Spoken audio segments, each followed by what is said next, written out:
Well, it's a good afternoon from him, and it's a good afternoon from me. I hope you're well.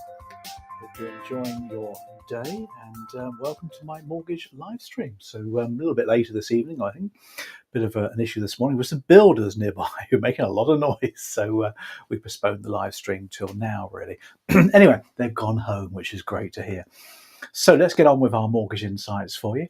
As you can see, Paul Archer, Mortgage Insights. Welcome to our live stream, and hope all is good with you. Hope you got through the weekend. Bit wet, bit windy, not particularly nice. Lots of things going on, so hope you've survived okay and your world is moving on as it should do. So I just worked all weekend, I think, because there wasn't much else you could do, was there really? There was some decent rugby on, I must admit I enjoyed that, but enough of that. Let's get into our topic today. We'll talk about carers allowance today, something that happened in the budget that not a lot of people realised the implications and the ramifications of it as well. So I want to have a chat with you about that one. And then I want to take a look at automation and how it's steadily creeping up on us mortgage and financial advisors and the difference it's making to our world. So that's really where I'm going with that. But I hope you're well, hope you're good, and you're enjoying everything that life is throwing at you 4 weeks till Christmas. But we won't go there. We're picking up our tree next week, actually. Quite looking forward to that. So let me share with you a short session on carers allowance. Now, carers allowance, as you can see here from the graphic, is something that's been around for ages, but in the budget they made some interesting changes. So what I want to do now is take you through what the changes were and the impact it's going to have on the advice we give to later life customers. So let me pop over to our whiteboard across here, shall we, so we can talk about this in some detail. Okay, carers allowance has been around, let's say, for a long time now. So let's put the title up here for you, carers allowance. Now, in the budget, they made some changes to the amount of money that carers allowance receive. That's never tested, by the way, if you're ever worried about that. But just for argument's sake, they put the amount up now to £196 a week per week. Now, what they're trying to do, and what I think is a brilliant move, is they're looking to make somebody who cares for somebody else full time here, and they're working for 35 hours at least a week. Carers probably work a lot longer than that they're paid the minimum wage. So they're paid the same amount as somebody on minimum wage. So I think that's a really good thing. Think about it. What they're trying to do here is encourage people to take up the role of being a carer. Now, not only do they get a reasonable amount of money, I know it's not going to make them rich and anything like that, but it's a reasonable amount of money, and they therefore won't have to have paid work. They're also given the national insurance stamp as well. Now, what this means, the phrase I use there, stamp, is for each year in which they're claiming carers allowance, they're getting a year's credit for national insurance, which will go towards their state pension and any other benefits that require the national insurance to be paid for. So it's actually worth a lot if you think about it. So what we've got then is we've got this person down here who's a carer. Now, carers come in all sorts of shapes and sizes. I hired a training room a number of years ago by the Cheltenham Young Carers Association, a lovely charity, and they look after young people that do the caring. These are kids that go to school as well, and they're caring for an elderly relation, usually a parent or a grandparent maybe. So carers can come in all sorts of shapes and sizes. They're generally of working age, hence of course we're paying them the carers allowance. So what's the government's long-term ambition here? Where are they going with this? Well, I think it's quite a clever move. And the reason for that is that as the population grows older and stays alive longer, which we know about, of course, the government and the councils are worried about paying huge amounts of money towards care homes and nursing homes, which is incredibly expensive. And they forecast millions, if not billions of pounds will need to be paid for out of taxes. But of course, caring for somebody that needs care doesn't just start with a nursing home. It's a slow build up to it. Now, yesterday I did a test online using an app on my hearing, because you can, it's free.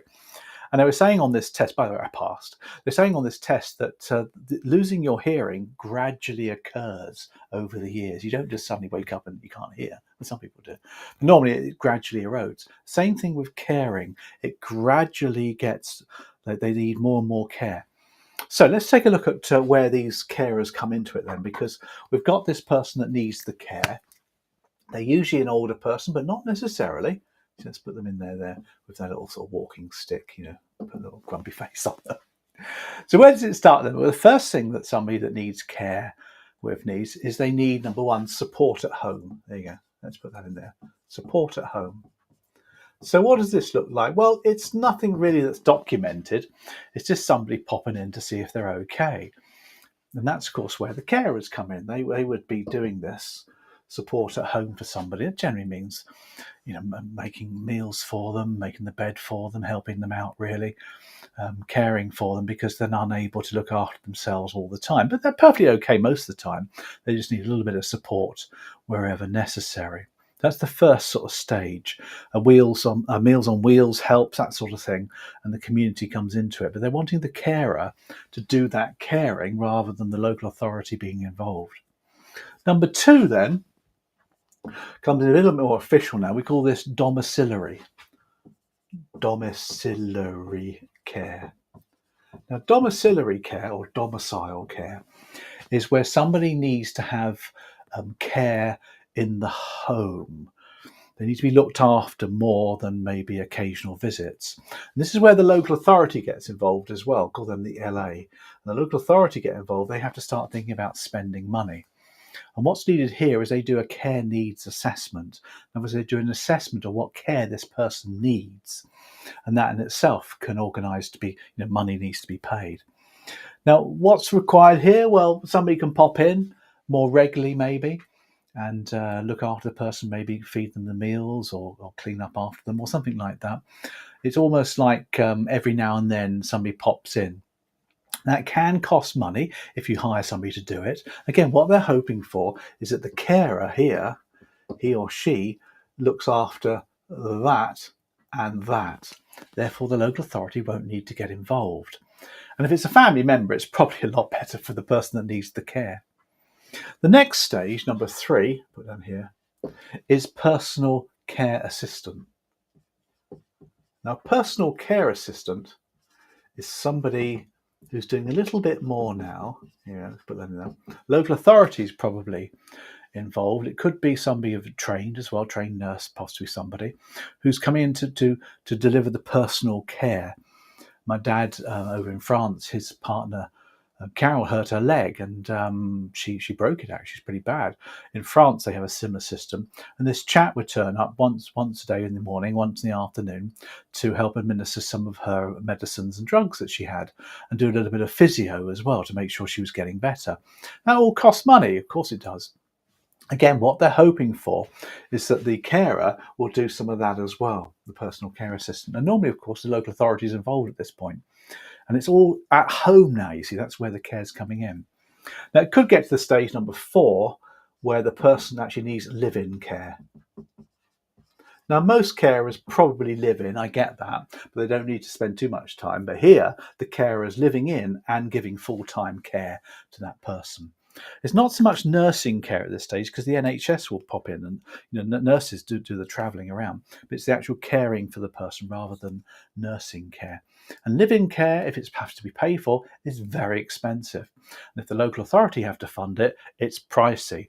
Again, they're hoping that the carer will take care of that. So you can see what they're doing. This is where the bulk of people get looked after. This is where a lot of the cost is, but it's never promoted or advertised as such. Now, the next one, number 5, is what they call respite. Let's just finish this off properly for you. Respite care is where the carer's absolutely exhausted and needs a breather. The whole point is they've run out of let's put a little bit of cartoon thing in there. They've run out of energy because they've been caring all the time, and therefore they need to go somewhere. What happens there? Somebody comes in to take the place of the carer for a week or so until the carer can get their energy back again. That's known as respite care.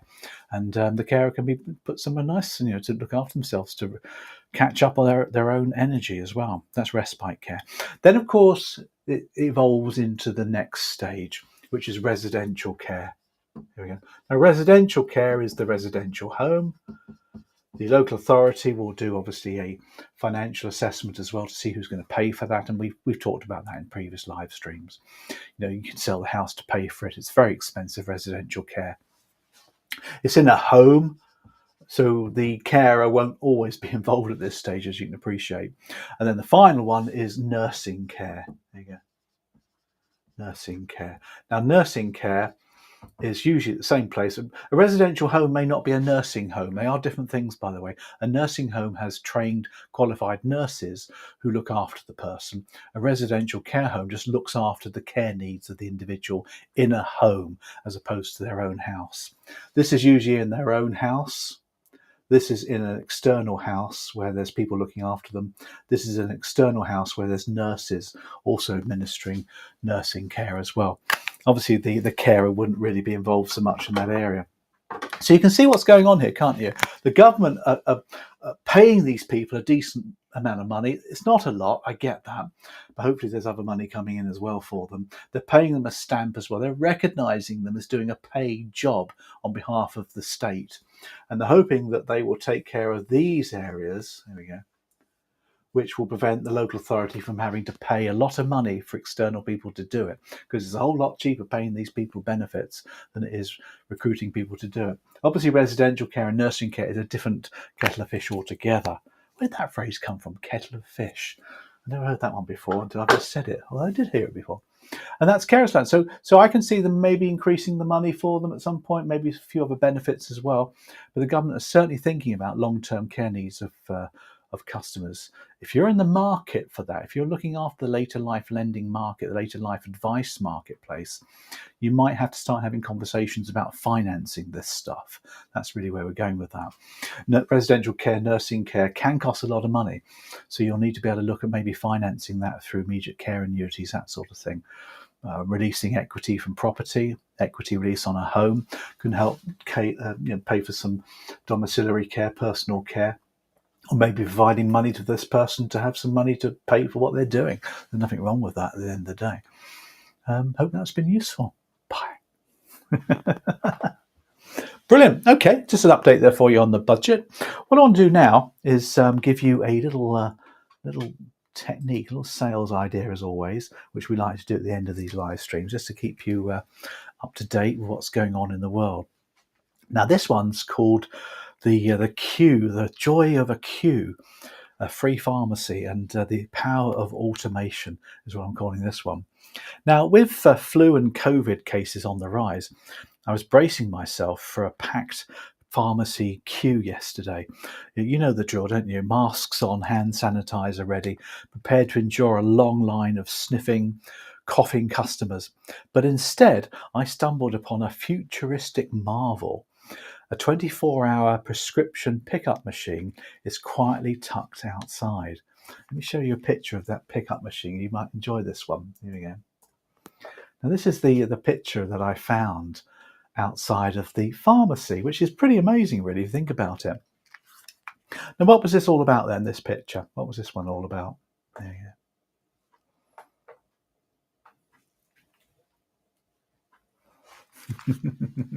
What was this one all about then, this pharmacy? Now, there was no queue, no waiting, just a quick press of a few buttons, a flash of green, and my prescription popped out below. It's incredible how seamless automation has crept into our lives, making everyday tasks like picking out prescriptions as easy as a cash machine.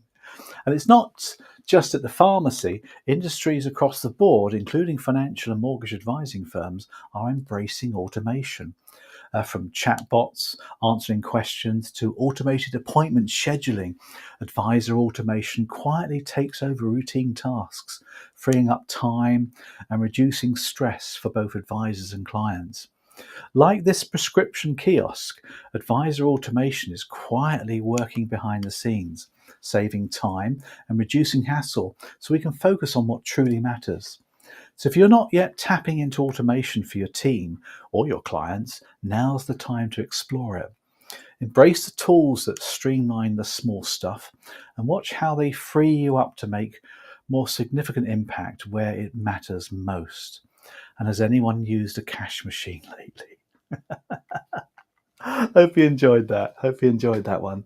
All good stuff, eh? All good stuff. Now, let's just wrap things up as always. Hope you enjoyed our live stream. A couple of quick ideas there for you. We'll be here next week to talk about some new angles for you. But as always, let me leave you with our database sign up. If you wish to sign up for our database, let's put that on the system for you. There you go. As always, we've got our little mortgage advisor development weekly insights there. You can scan that in if you want to find out a bit more about us. We've got lots of things going on. Make sure you scan that and get yourself comfortable with being part of our community, so we can keep you up to date with what's going on. Other than that, I hope you have a fantastic week, everybody. Enjoy the rest of your week, and I'll see you again soon. Bye for now.